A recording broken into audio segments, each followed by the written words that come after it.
오늘 우리에게 주신 하나님 말씀 보겠습니다.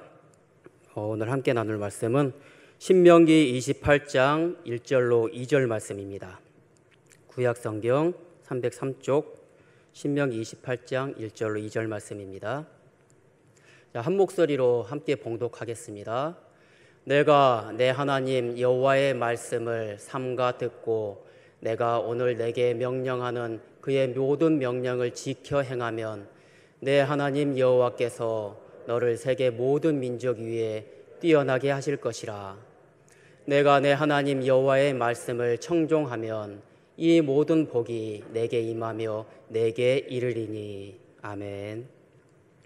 할렐루야.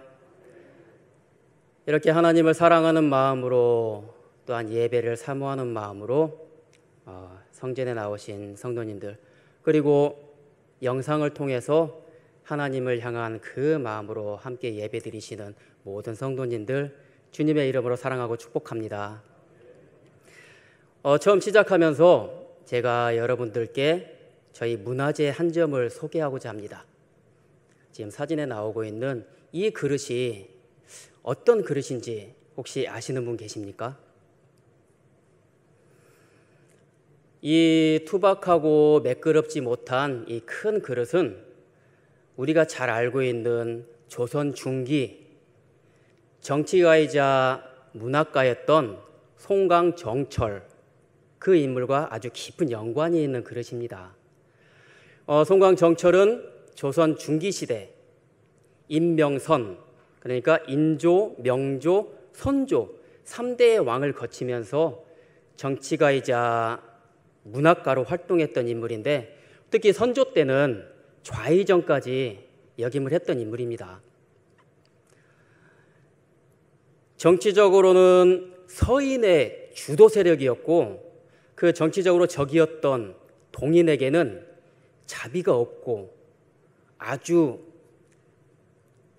거칠고 비열한 그런 사람으로 아주 악명이 높았던 그런 인물입니다.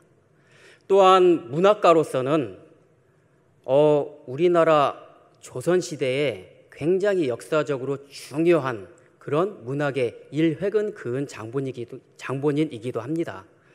고려시대 때는 시조라고 들어보셨죠? 한문으로 적어진 사행 3열, 그게 맞나요? 그렇게 시조가 정해져 있는 틀로 지어지고 또 그렇게 불려져 왔었는데, 조선시대에 오면서 그런 틀에 얽매이지 않고 보다 다채롭고 자유롭게 표현하는 그런 양식이 발전을 하게 됐습니다. 이것을 가사문학이라고 합니다. 이것이 이제 현대에 와서는 우리가 자유롭게 표현하는 그러한 시로 발전을 하게 됩니다. 이렇듯 정철의 작품은 굉장히 문학적으로 역사적으로 깊은 그리고 큰 영향력을 가지고 있습니다. 그런데 이러한 정철의 가장 대표적인 가사 작품 4작품이 있습니다. 관동별곡, 삼위인곡, 송미인곡, 그리고 성산별곡. 많이 들어보셨죠? 이 4작품이 역사적으로나 문학적으로 굉장히 큰 의미를 가지고 있습니다. 지금 여러분은 대한민국 고등학교 한국사 시험 또는 문학시험의 한 문제를 맞추셨습니다. 이 4작품은 해마다 수능에서도 단 한 번도 빠지지 않고 나올 정도로 굉장히 중요한 가치를 가지고 있습니다.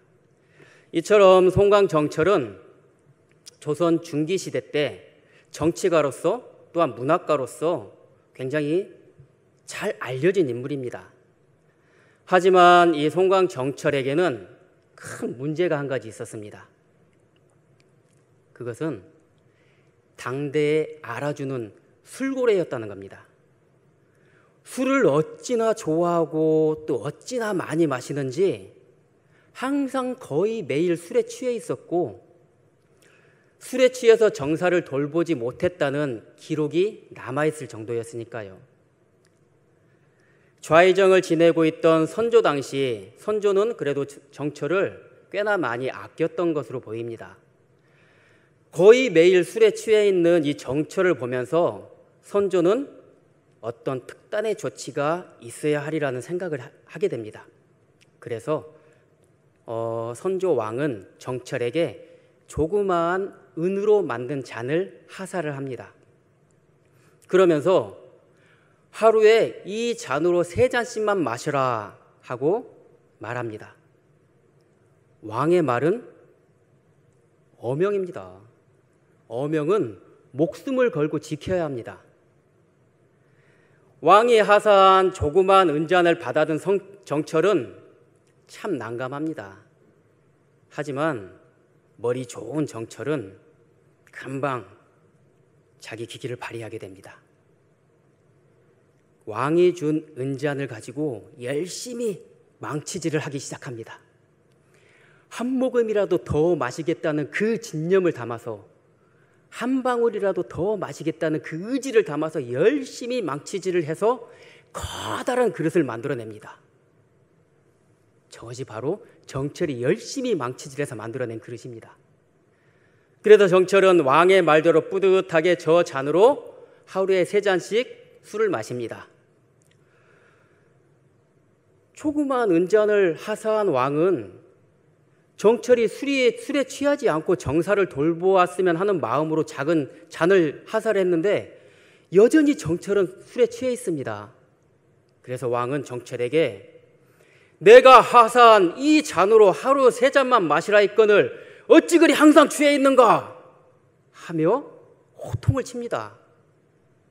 그때 정철은 이 잔을 왕에게 보여주면서 이 잔이 저에게 하사하신 그 은잔입니다 하면서 왕에게 보여줍니다. 이 잔을 바라본 왕의 마음은 어땠을까요? 이후 정철은 정치권 안에서의 많은 분쟁과 음모 속에서 마침내 이도 강화도로 유배를 가게 됩니다. 그래서 58세의 나이에 술병으로 세상을 떠나게 됩니다. 어떤 기록에는 굶어 죽었다는 기록도 있기도 합니다.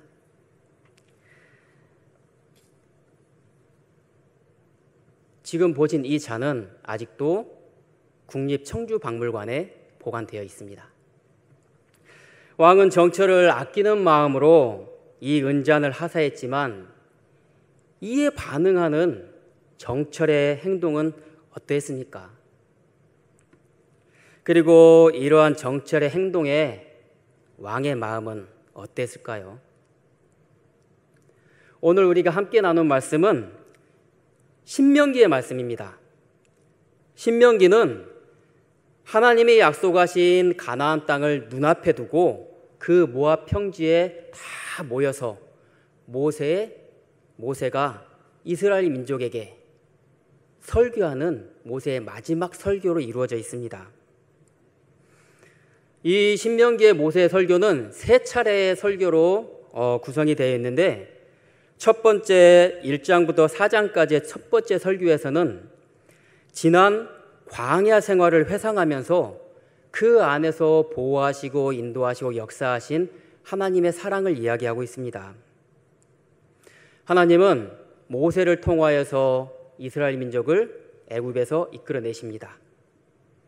그리고 추격해오는 애굽 군대를 홍해에 수장시키면서 낮에는 구름 기둥으로 그리고 밤에는 불 기둥으로 지켜주시고 보호하시면서 약속하신 가나안 땅으로 이끌어 가십니다. 하나님께서 약속하신 그 가나안 땅을 정탐하라고 12명을 보냈는데 그 중에 단 2명 여호수아와 갈렙만이 하나님의 약속에 대한 확신을 가지고 하나님의 약속을 믿습니다. 하지만 나머지 10명은 하나님의 약속에 대해서 믿지 못합니다. 가나안 땅에 있는 저 민족들을 우리가 어떻게 이길 수가 있겠냐고 통곡을 하면서 하나님을 원망합니다. 이 결과로 오직 여호수아와 갈렙만이 하나님이 약속하신 가나안 땅에 들어갈 수 있도록 허락을 받습니다. 이스라엘 민족은 광야에서 먹을 것이 없다고 또 고기가 먹고 싶다고 하나님께 불평하고 원망합니다. 이에 하나님은 만나와 메추라기로 이스라엘을 먹이십니다.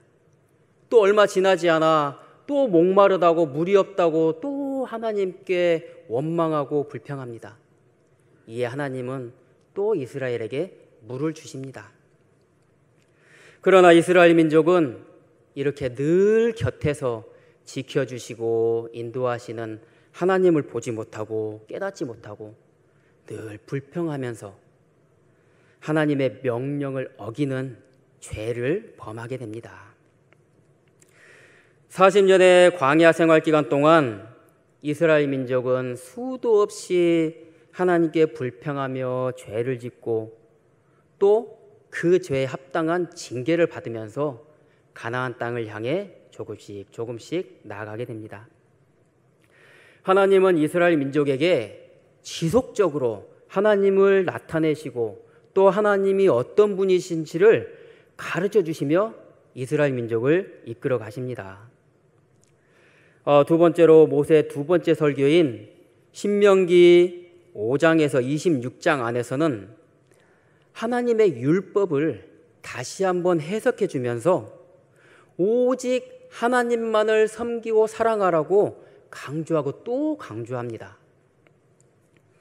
시내산에서 이스라엘에게 주신 십계명을 비롯해서 하나님과의 관계 속에서 지켜야 할 그러한 율법을 다시 설명해 주고 해석해 줍니다. 하나님께 제사를 지내는 법, 또한 이스라엘 공동체가 살아가면서 하나님의 뜻대로 살아갈 수 있도록 지켜주는 생활법, 그런 여러 가지 율법들을 모세가 다시 한번 설명해 주는 겁니다. 오직 하나님의 말씀을 가슴에 새기고 기억하고 또 그 말씀을 실천하기 위해서 노력하라고 모세는 계속 반복하면서 이스라엘 민족에게 당부하고 권면합니다. 그리고 마지막 27장에서 30장까지 모세는 마지막 설교를 통해서 하나님의 율법을 지켜 행했을 때 우리에게 오는 하나님의 복, 하나님의 은혜를 설명해 줍니다. 여러분도 잘 아시다시피 이스라엘 지도자인 모세는 무리바에서의 사건으로 인해서 가나안 땅을 밟지 못합니다. 하나님은 모세에게 반석에게 명하여 물을 내라 하고 말씀하셨지만 모세는 하나님의 그 크신 구원의 뜻을 잊어버리고 감정적으로 행동을 하면서 가나안 땅에 들어가지 못하는 하나님의 징계를 받게 됩니다. 이렇듯 모세는 그 마지막 설교를 통해서 신명기의 그 중심에 하나님을 사랑하라는 메시지를 강하게 전달합니다. 이 신명기의 중심은 바로 하나님을 사랑하라는 것입니다. 우리가 잘 알고 있는 말씀 함께 보겠습니다. 신명기 6장 4절과 5절 말씀입니다. 4절 5절 말씀 우리 한 목소리로 봉독하겠습니다. 이스라엘아 들으라. 우리 하나님 여호와는 오직 유일한 여호와이시니 너는 마음을 다하고 뜻을 다하고 힘을 다하여 내 하나님 여호와를 사랑하라. 아멘. 이 말씀은 쉐마라고 하며 유대인들의 신앙 고백으로 계속 이어지고 있습니다. 이처럼 신명기 안에서 이 말씀은 하나님을 사랑하라는 이 말씀은 가장 중심의 말씀으로 자리하고 있습니다. 모세는 신명기를 통해 하나님을 사랑하라고 강조하고 또 강조하고 있습니다. 이 말씀은 예수님께서 마가복음 12장에서 내 마음을 다하고 목숨을 다하고 뜻을 다하고 힘을 다하여 주 너의 하나님을 사랑하라. 그리고 두 번째는 내 이웃을 내 몸과 같이 사랑하라 하셨으니 이보다 더 큰 계명은 없느니라 하며 예수님 우리에게 가르쳐 주십니다. 예수님이 가르쳐 주신 이 말씀 속에서 가장 큰 계명인 마음을 다하고 목숨을 다하고 뜻을 다하고 힘을 다하여서 하나님을 사랑한다는 것은 과연 어떤 것일까요? 모세는 신명기의 마지막 설교를 통해 이스라엘 민족에게 하나님께 순종하라고 반복적으로 계속 가르쳐 줍니다. 그러면서 하나님께 순종했을 때 우리에게 임하는 하나님의 복과 또한 이와는 달리 순종하지 않았을 때 우리에게 임하는 하나님의 저주에 대해 이야기해 주고 있습니다. 우리가 잘 알고 있다시피 하나님은 우리에게 복을 주고 싶어 하십니다. 우리에게 복을 주시기 위해서 미리 그 복을 다 예비하고 계십니다. 그렇다면 하나님께서 이렇게 예비하신 복을 받아 누리기 위해서는 우리가 어떻게 하면 되겠습니까? 바로 모세가 여러 번 반복하면서 강조했던 것처럼 하나님께 순종하는 것입니다. 순종을 여기에서는 청종이라고 표현하고 있습니다. 청종의 한자의 뜻을 살펴보면 들을 청, 그리고 쫓을 종, 따를 종 이렇게 표현을 하고 있습니다. 바로 1절에서 말씀해 주시는 것처럼 듣고 지켜 행하는 것, 이것이 바로 순종입니다. 하나님의 말씀을 듣고 그 말씀을 지켜 행하는 것, 하나님의 뜻을 그 뜻 그대로 따르는 것, 이것이 바로 순종입니다. 이러한 순종의 삶이 바로 하나님께 큰 복을 받는 비결이 되는 것입니다. 하나님이 복을 주신다는 것은, 다시 말해서 하나님이 칭찬해 주신다는 것은 하나님이 그 행위를 좋아하신다는 의미이기도 합니다. 하나님이 좋아하시는 일을 했기 때문에 그 일에 상응하는 칭찬을 받는 겁니다. 반대로 생각하게 되면 하나님이 싫어하시는 일을 했을 경우에는 그에 합당한 대가를 치러야 되겠죠. 이스라엘은 하나님이 선택하신 하나님의 백성입니다. 바로 하나님의 소유라는 뜻이죠. 따라서 그에 합당하게 하나님을 섬겨야 하는 책임과 의무가 있습니다. 사랑하는 성도 여러분, 우리는 하나님께 구원받은 하나님의 백성이고 또한 하나님의 소유입니다. 그렇다면 우리 모두가 하나님의 뜻에 맞게 하나님을 섬겨야 하는 책임과 의무가 있습니다. 그 책임과 의무를 다할 때 그에 따른 하나님의 큰 은혜가 우리에게 임하게 되는 것입니다. 우리가 가는 곳마다 하나님은 복을 주시겠다고 약속하십니다. 이 말은 곧 하나님의 축복의 통로로 우리를 사용하시겠다는 뜻이기도 합니다. 우리에게 복을 주시고 그 복을 나누고 전할 수 있는 축복의 통로가 되게 해주시겠다는 것이 하나님의 약속입니다. 그러나 28장 15절 이후에서는 하나님의 뜻에 순종하지 않았을 경우에 우리에게 임하는 저주에 대해서 이야기하고 있습니다. 그런데 이 저주에 대한 이야기는 전반부에 있는 축복에 대한 이야기보다 훨씬 길게 설명이 되고 있습니다. 무려 2배에 해당하는 분량으로 그 저주에 대해서 우리에게 이야기해주고 있습니다. 이처럼 길게 이야기한다는 것은 무슨 의미가 있겠습니까? 바로 그만큼 중요하다는 것이고 강조하고 있는 뜻이고 그 안에는 절대 그렇게 하지 말라는 뜻이 그 안에 내포되어 있는 것입니다.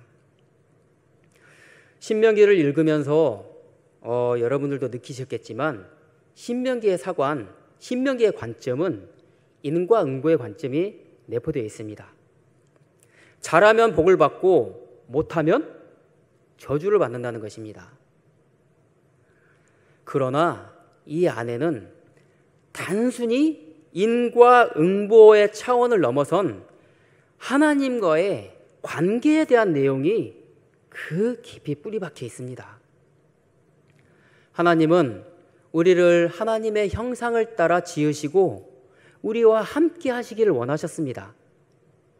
하지만 하나님의 뜻에 불순종하는 죄로 인하여서 하나님과의 관계가 깨져버리고 맙니다. 그러나 하나님은 끝까지 우리를 포기하지 않으시고 이 세상 속에서, 인간의 역사 속에서 끊임없이 하나님을 나타내고 보여주고 또 가르쳐 주십니다. 이러한 하나님의 사랑의 결정체가 바로 예수 그리스도이십니다. 예수 그리스도를 통해서 하나님과의 관계를 회복시켜 주시고 또 하나님 나라의 백성이 되도록 허락해 주신 겁니다. 이스라엘은 광야 40년의 그러한 시간 속에서 하나님과 함께 하면서 하나님을 알고 느끼고 또 경험하는 시간들이었습니다.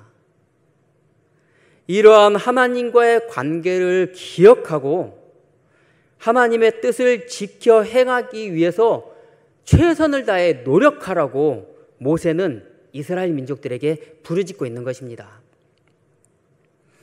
1절에서 듣고 지켜 행하면 이라고 말씀하고 있습니다. 이것은 지켜 듣고 행하면 이라고 따지고 보면 조건부로 바라볼 수가 있습니다. 하지만 이것은 단순히 하나님이 우리에게 어떠한 조건을 붙인다는 의미가 아닙니다. 하나님 앞에 순종하는 모습으로 나가야 하는 우리의 결단을 강력히 촉구하는 의미입니다. 하나님의 말씀을, 하나님의 목소리를 듣고 그 음성에 즉각적으로 반응하며 따르라는 강력한 순종의 명령을 우리에게 주고 계신 것입니다. 순종하기만 하면 우리에게 복을 주시며 모든 일을 인도해 가시는 분이 하나님이십니다. 마태복음 6장 33절 말씀 함께 보겠습니다. 마태복음 6장 33절 우리 함께 봉독하겠습니다. 그런즉 너희는 먼저 그의 나라와 그의 의를 구하라. 그리하면 이 모든 것을 너희에게 더하시리라. 아멘. 하나님은 우리가 하나님의 말씀에 절대적으로 순종하기를 원하십니다. 그 말씀을 듣고 따르는 청족의 자세를 원하시는 거죠.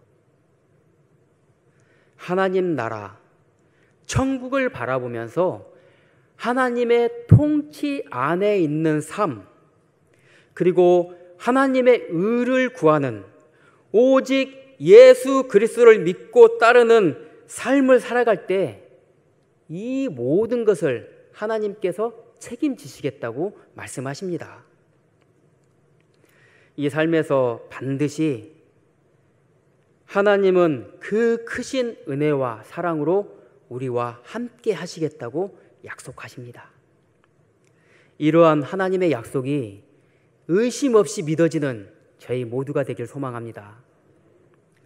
사랑하는 성도 여러분, 그렇다면 이러한 청종의 삶, 하나님의 말씀을 듣고 그 말씀을 따라 살아가기 위해 나아가는 그 순종의 삶을 위해서 우리가 할 수 있는 것은 무엇이 있겠습니까? 청종의 삶을 살아가기 위해서는 무엇보다도 먼저 하나님의 말씀을 들어야 합니다. 말씀을 듣는다는 것은 귀로 소리를 인지한다는 그런 뜻이 아니라 하나님의 말씀을 기억해야 한다는 뜻입니다. 하나님의 말씀을 기억하면 그 말씀이 생각납니다. 우리가 살아가는 이 삶은 매 순간순간이 선택의 순간들입니다. 단순하고 간단한 일은 우리가 평상시에 생활하는 것처럼 그냥 반사적으로 무의식적으로 이렇게 행하게 됩니다. 하지만 비중이 있거나 중요한 일을 맞이하게 되면 많은 시간 동안 고민하면서 어떠한 내용들을 선택하게 됩니다. 이렇듯 우리는 크고 작은 선택 속에서 세상을 살아가는데 이러한 매 선택의 순간순간순간에 하나님의 말씀이 생각나는, 그리고 그 말씀대로 따라 움직이는 저희 모두가 되기를 소망합니다. 신명기 6장 4절 5절은 조금 전에 우리가 읽어봤습니다. 그 말씀에서는 하나님을 사랑하라고 우리에게 권면합니다. 그런데 그 말씀 이후 6절부터 9절에 거쳐서는 하나님의 말씀을 가슴에 새기고 기억하라고 우리에게 간절히 권면하고 있습니다. 우리 신명기 6장 6절에서 9절의 말씀 한 목소리로 함께 읽겠습니다. 오늘 내가 내게 명하는 이 말씀을 너는 마음에 새기고 내 자녀에게 부지런히 가르치며 집에 앉았을 때에든지 길을 갈 때에든지 누워 있을 때에든지 일어날 때에든지 이 말씀을 강론할 것이며 너는 또 그것을 내 손목에 매어 기호를 삼으며 내 미간에 붙여 표로 삼고 또 내 집 문설주와 바깥문에 기록할지니라. 아멘. 하나님의 말씀을 항상 자녀들에게 가르치라고 합니다. 그리고 그 말씀을 늘 가까이 하라고 합니다. 손목에 메고 미간에 붙여서 늘 그 말씀을 기억하라고 합니다. 이것은 우리가 하나님의 말씀을 대하는 우리의 자세를 이야기해 주는 겁니다. 하나님의 말씀을 알고 그 말씀을 기억해야지 우리가 지킬 수 있지 않겠습니까? 우리의 생활 속에서 늘 말씀을 읽고 묵상하고 또 예배 시간에 그 말씀을 듣고 기억하는 것이 우리 신앙생활의 기본이 되어야 할 것입니다. 그렇다면 이제 두 번째로 하나님의 말씀을 청종하는 삶을 살기 위해서는 우리가 할 수 있는 것이 무엇이 있겠습니까? 이것은 이렇게 기억하는 말씀을 실천하며 살아가기 위해서 최선을 다해 노력해야 한다는 것입니다. 이러한 노력은 그 말씀대로 살려는 충성된 마음을 나타냅니다. 이 충성된 마음은 우리가 잘 알고 있는 달란트 비유, 그 말씀을 통해서 우리가 다시 한번 살펴볼 수 있습니다. 마태복음 25장의 말씀 중에서 예수님의 그 달란트 비유는 말씀을 실천하려고 최선을 다해 노력하는 충성된 종의 그 마음을 우리에게 잘 가르쳐주고 있습니다. 한 주인이 멀리 타국으로 나가면서 종들에게 그 재능에 따라 달란트를 나누어 줍니다.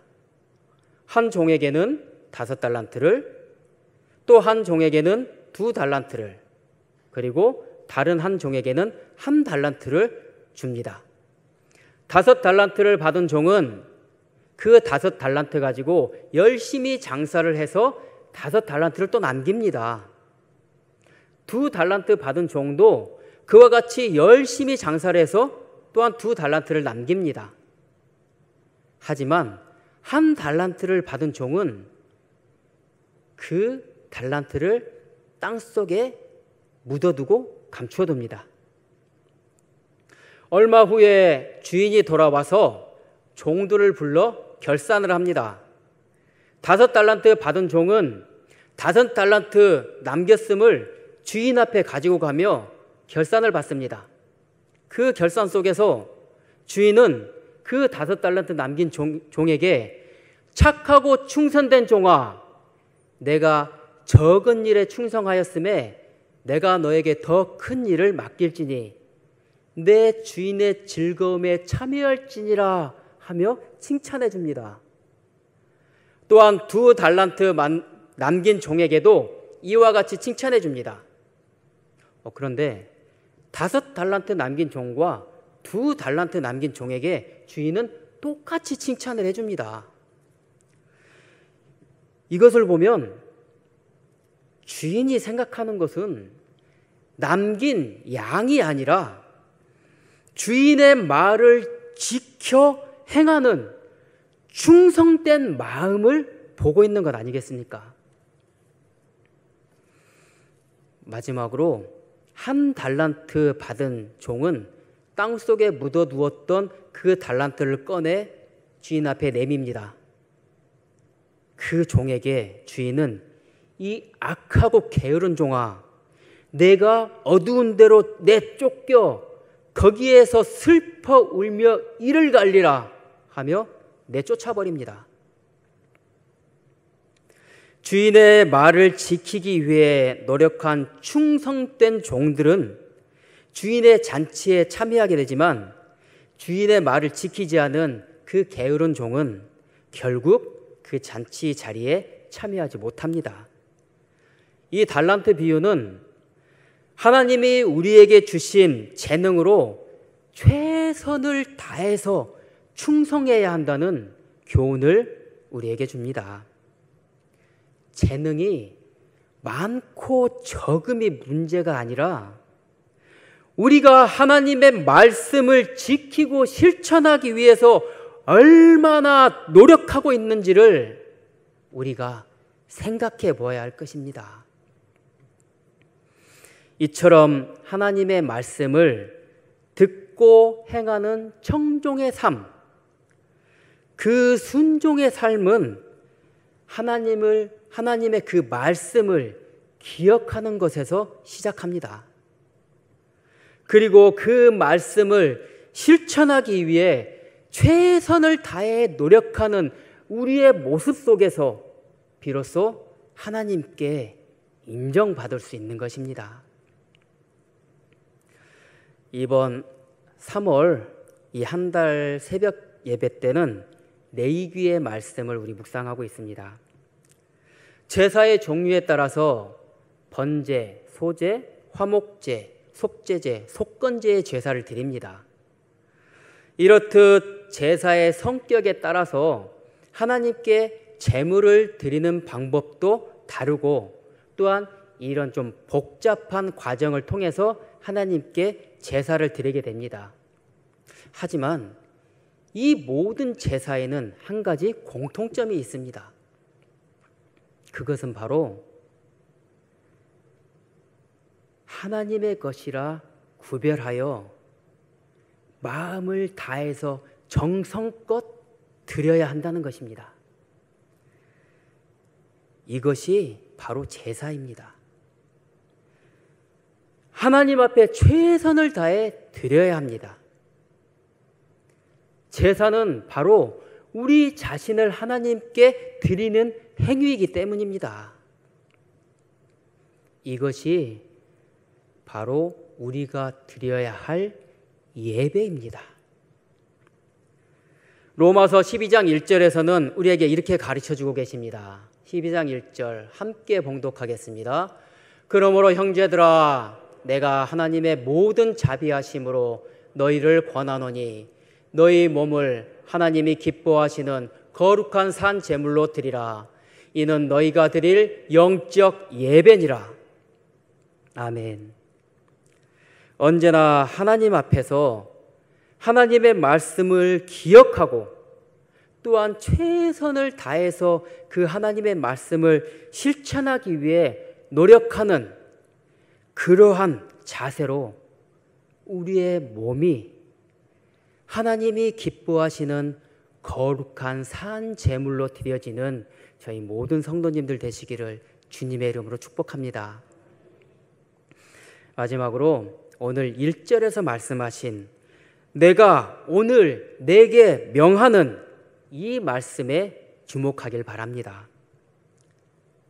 하나님의 말씀은 역사 속에 기록되어 있는 옛 이야기가 아닙니다. 지금 이 시간 우리에게 주는 말씀이고 지금 이 시간 우리에게 요구하시는 하나님의 명령입니다. 요한계시록 1장 3절에서는 이렇게 말씀하십니다. 마지막으로 우리 요한계시록 1장 3절 함께 봉독하겠습니다.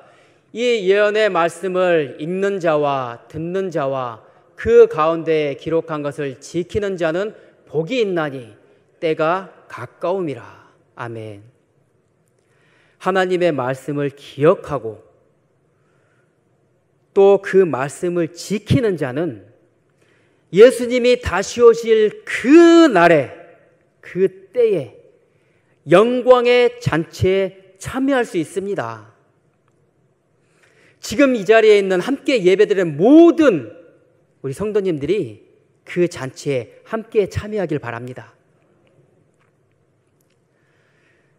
지금 우리 주변을 이렇게 돌아보면 많은 분들이 코로나의 확진을 받으면서 많이 아파하고 힘들어하는 분들을 보게 됩니다. 하지만 저는 다른 한편으로 이런 생각을 해봅니다. 초기에, 코로나 초기에 치사율이 높을 때, 쉽게 말해서 많이 아프고 힘들 때 이렇게 확산되지 않고 그래도 이렇게 치사율이 많이 떨어졌을 때 그래도 확산되는 것이 오히려 감사한 마음이 듭니다. 물론 확진 받으시고 지금 격리 중인 분들은 많이 힘들고 아픈 것이 사실입니다. 그리고 또한 무엇보다도 기저질환이 있으신 분들이나 또 연세가 있으신 분들, 또 건강이 좋지 않으신 분들에게는 분명히 힘든 상황인 건 맞습니다. 하지만 이전에 가장 힘들었던 그 시기를 잘 이겨낼 수 있었던 것은 모두가 한마음으로 조심하고 또 규칙을 잘 지키고 무엇보다도 이 힘든 고비를 잘 이겨낼 수 있게 해달라는 간절한 기도가 있었기 때문 아니겠습니까? 모두의 수고와 또한 그 기도를 들으신 하나님의 은혜로 이렇게 잘 넘어오지 않았나 생각을 해봅니다.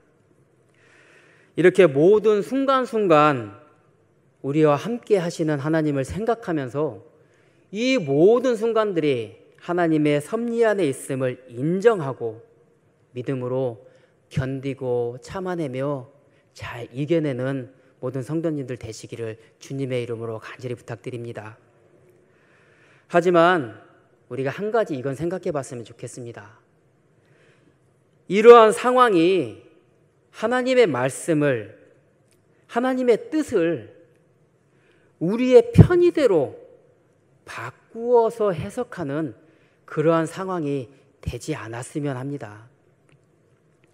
정철을 아끼는 마음으로 그 수를 줄이고 정사를 돌보고 자기의 본분을 행할 수 있도록 그 아끼는 마음으로 은잔을 선조는 하사했지만 정철은 그 마음을 자기 편의대로 자기의 유리한 대로 바꾸어 버렸습니다.